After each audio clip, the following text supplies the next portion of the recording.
in this election, with the very soul of America at stake and the world watching, you ushered in a new day for America.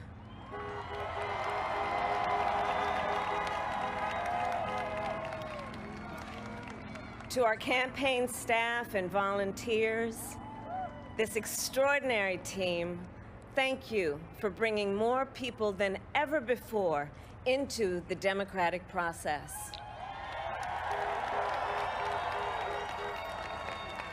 And for making this victory possible. To the poll workers and election officials across our country who have worked tirelessly to make sure every vote is counted, our nation owes you a debt of gratitude.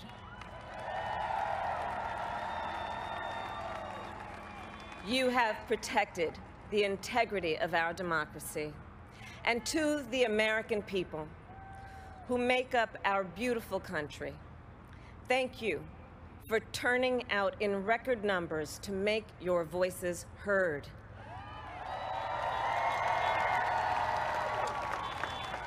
And I know times have been challenging, especially the last several months. The grief, sorrow, and pain, the worries and the struggles. But we have also witnessed your courage, your resilience, and the generosity of your spirit.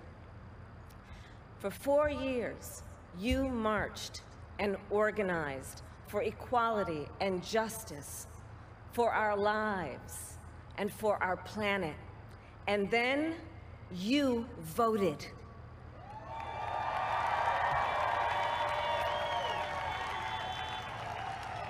And you delivered a clear message. You chose hope and unity, decency, science, and yes, truth.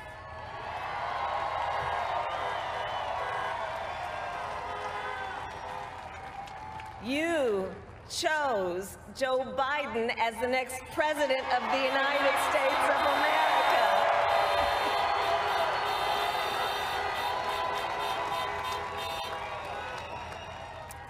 And Joe is a healer, a uniter, a tested and steady hand, a person whose own experience of loss gives him a sense of purpose that will help us as a nation reclaim our own sense of purpose. And a man with a big heart who loves with abandon. It's his love for Jill, who will be an incredible First Lady.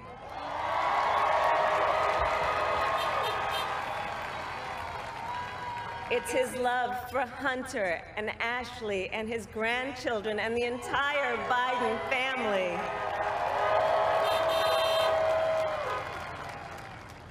And while I first knew Joe as vice president, I really got to know him as the father who loved Beau, my dear friend who we remember here today. And to my husband, Doug,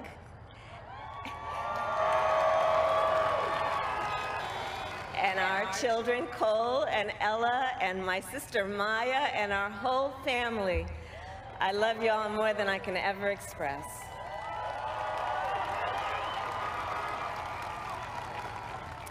We are so grateful to Joe and Jill for welcoming our family into theirs on this incredible journey.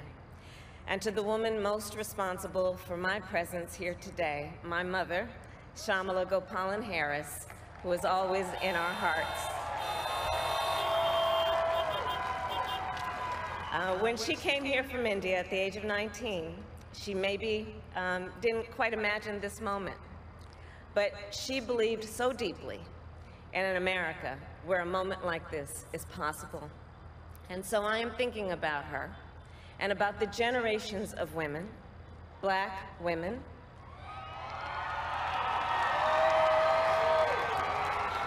Asian, white, Latina, Native American women who throughout our nation's history have paved the way for this moment tonight.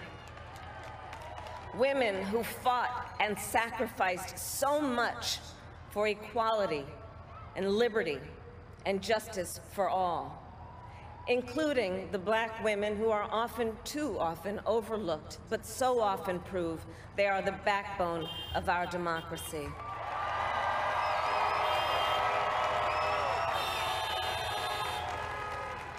All the women who have worked to secure and protect the right to vote for over a century, 100 years ago with the 19th Amendment, 55 years ago with the Voting Rights Act, and now in 2020 with a new generation of women in our country who cast their ballots and continued the fight for their fundamental right to vote and be heard.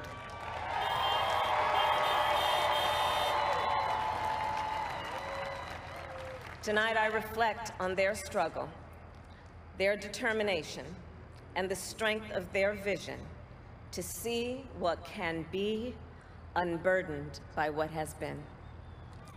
And I stand on their shoulders.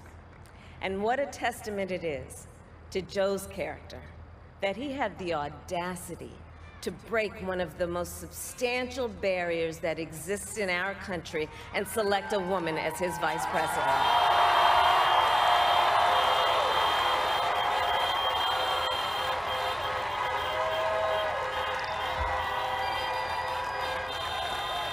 But while I may be the first woman in this office, I will not be the last.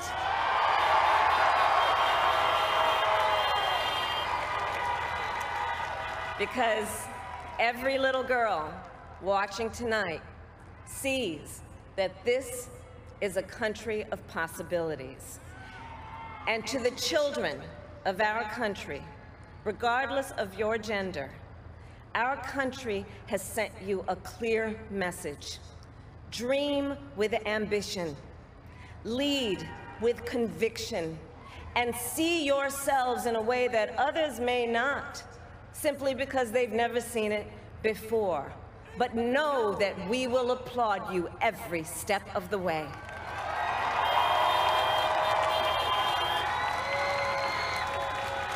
And to the American people, no matter who you voted for, I will strive to be a vice president, like Joe was to President Obama, loyal, honest, and prepared, waking up every day thinking of you and your family.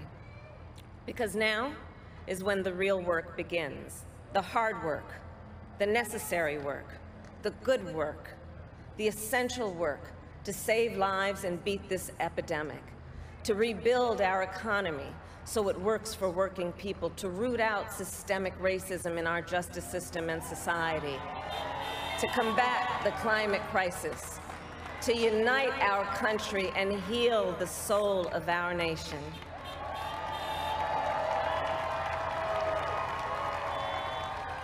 And the road ahead will not be easy, but America is ready. And so are Joe and I.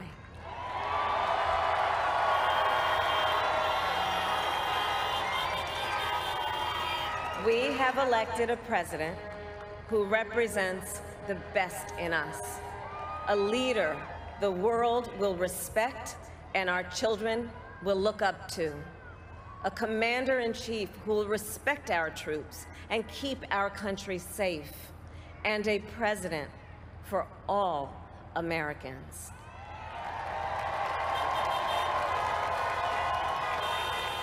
And it is now my great honor to introduce the President-elect of the United States of America, Joe Biden.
my fellow Americans, and the people who brought me to the dance, Delawareans. I see my buddy Senator Tom Carper down there, and I think Senator Coons is there, and I think the governor's around. Is that Ruth Ann? And that former Governor Ruth Ann Minner. Most importantly, my sisters-in-law and my sister Valerie. Anyway. Folks, the people of this nation have spoken. They've delivered us a clear victory, a convincing victory, a victory for we the people. We've won with the most votes ever cast for a presidential ticket in the history of the nation. 74 million.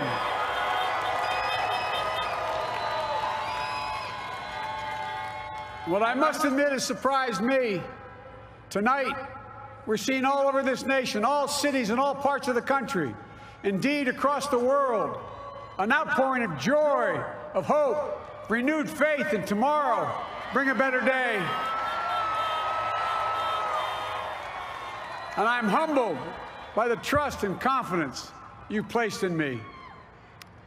I pledge to be a president who seeks not to divide, but unify, who doesn't see red states and blue states, only sees the United States, and work with all my heart, with the confidence of the whole people, to win the confidence of all of you. And for that is what America, I believe, is about. It's about people. And that's what our administration will be all about. I sought this office to restore the soul of America, to rebuild the backbone of this nation, the middle class, and to make America respected around the world again, and to unite us here at home. It's the honor of my lifetime that so many millions of Americans have voted for that vision. And now, the work of making that vision is real. It's a task, the task of our time. Folks, as I said many times before, I'm Jill's husband. And I would not be here without her love and tireless support of Jill, and my son Hunter, and Ashley, my daughter, and all our grandchildren, and their spouses, and all our family. They're my heart. Jill's a mom, a military mom, an educator. And she has dedicated her life to education. But teaching isn't just what she does, it's who she is. For American educators, this is a great day for y'all. You're going to have one of your own in the White House. And Jill's going to make a great First Lady. I'm so proud of her.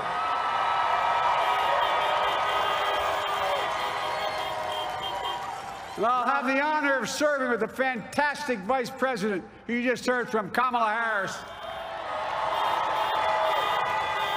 who makes history as the first woman, first black woman, the first woman from South Asian descent, the first daughter of an immigrant ever elected in this country.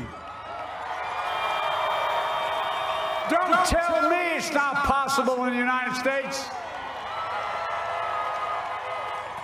It's long overdue. And we're reminded tonight of those who fought so hard for so many years to make this happen. But once again, America's bent the arc of the moral universe more toward justice.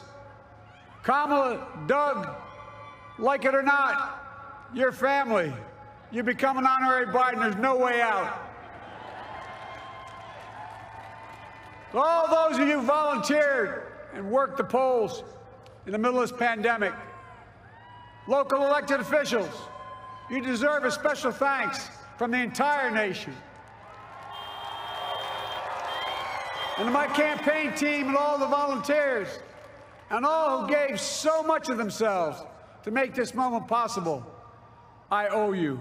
I owe you. I owe you everything. And to all those who supported us, I'm proud of the campaign we built and ran. I'm proud of the coalition we put together, the broadest and most diverse coalition in history.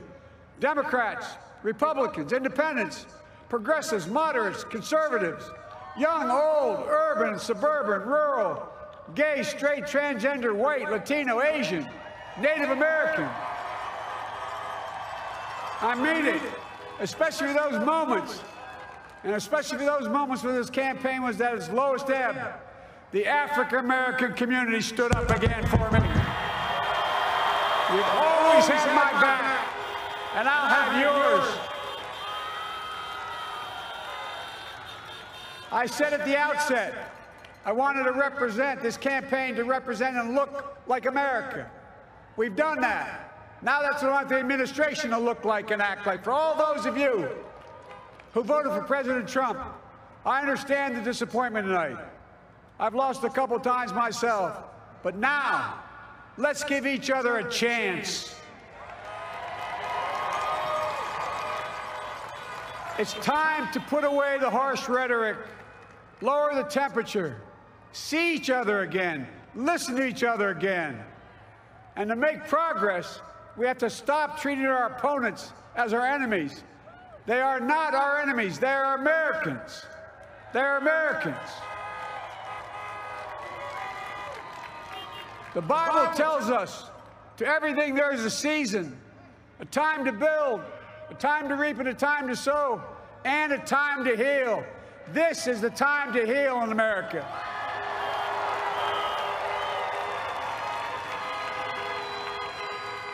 Now this campaign is over. What is the will of the people? What is our mandate? I believe it's this. Americans have called upon us to marshal the forces of decency, the forces of fairness, to marshal the forces of science, and the forces of hope in the great battles of our time. The battle to control the virus, the battle to build prosperity, the battle to secure your family's health care, the battle to achieve racial justice and root out systemic racism in this country, and the battle to save our planet by getting climate under control, the battle to restore decency, defend democracy, and give everybody in this country a fair shot. That's all they're asking for, a fair shot. Folks, our work begins with getting COVID under control. We cannot repair the economy, restore our vitality, or relish life's most precious moments, hugging our grandchildren, our children, our birthdays, weddings, graduations, all the moments that matter most to us, until we get it under control. On Monday, I will name a group of leading scientists and experts as transition advisors to help take the Biden-Harris COVID plan and convert it into an action blueprint that will start on January the 20th, 2021. That plan will be built on bedrock science. It will be constructed out of compassion, empathy, and concern. I will spare no effort, none, or any commitment to turn around this pandemic. Folks, I'm a proud Democrat, but I will govern as an American president.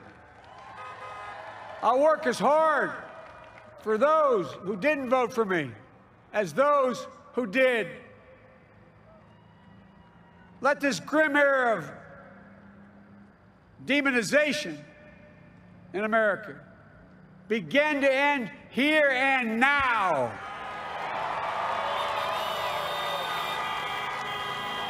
The refusal of Democrats and Republicans to cooperate with one another, it's not some mysterious force beyond our control. It's a decision, a choice we make. And if we can decide not to cooperate, then we can decide to cooperate. And I believe that this is part of the mandate given to us from the American people. They want us to cooperate in their interest. And that's the choice I'll make. And I'll call on Congress, Democrats and Republicans alike, to make that choice with me. The American story is about slow yet steadily widening the opportunities in America. And make no mistake, too many dreams have been deferred for too long. We must make the promise of the country real for everybody, no matter their race, their ethnicity, their faith, their identity, or their disability. Folks, America has always been shaped by inflection points, by moments in time where we've made hard decisions about who we are and what we want to be. Lincoln in 1860, coming to save the Union. FDR in 1932, promising a beleaguered country a new deal. JFK in 1960, pledging a new frontier. And 12 years ago, when Barack Obama made history, he told us, yes, we can. Well, folks, we stand at an inflection point. We have an opportunity to defeat despair, to build a nation of prosperity and purpose. We can do it. I know we can. I've long talked about the battle for the soul of America. We must restore the soul of America. Our nation is shaped by the constant battle between our better angels and our darkest impulses. And what presidents say in this battle matters. It's time for our better angels to prevail. Tonight, the whole world is watching America. And I believe at our best, America is a beacon for the globe. We will lead not only by the example of our power, but by the power of our example. I've always believed, many of you heard me say it, I've always believed we can define America in one word: possibilities. That, in America, everyone should be given an opportunity to go as far as their dreams and God-given ability will take them. You see, I believe in the possibilities of this country. We're always looking ahead to an America that's freer and more just, ahead to an America that creates jobs with dignity and respect, ahead of America that cures diseases like cancer and Alzheimer's, ahead to an America that never leaves anyone behind, ahead of America that never gives up, never gives in. This is a great nation. It's always been a bad bet to bet against America. We're a good people. This is the United States of America, and there's never been anything we've been not able to do when we've done it together. Folks, in the last days of the campaign, I began thinking about a hymn that means a lot to me and my family, particularly my deceased son, Bo. It captures the faith that sustains me and which I believe sustains America. And I hope it can provide some comfort and solace to 230,000 Americans who've lost a loved one to this terrible virus this year. My heart goes out to each and every one of you. Hopefully this hymn gives you solace as well. And it goes like this: and he will raise you up on eagle's wings, bear you on the breath of dawn, and make you to shine like the sun, and hold you in the palm of his hand. And now together, on eagle's wings, we embark on the work that God and history have called upon us to do, with full hearts and steady hands, with faith in America and in each other, with love of country, a thirst for justice. Let us be the nation that we know we can be, a nation united, a nation strengthened, a nation healed. The United States of America, ladies and gentlemen, there's never been anything we've tried we've not been able to do. So remember, as our grandpapa used to say when I walked out of his home when I was a kid up in Scranton, he said, "Joey, keep the faith." And our grandmother, when she was alive, she yelled, "No, Joey, spread it. Spread the faith." God love you all. May God bless America, and may God protect our troops. Thank you, thank you, thank you.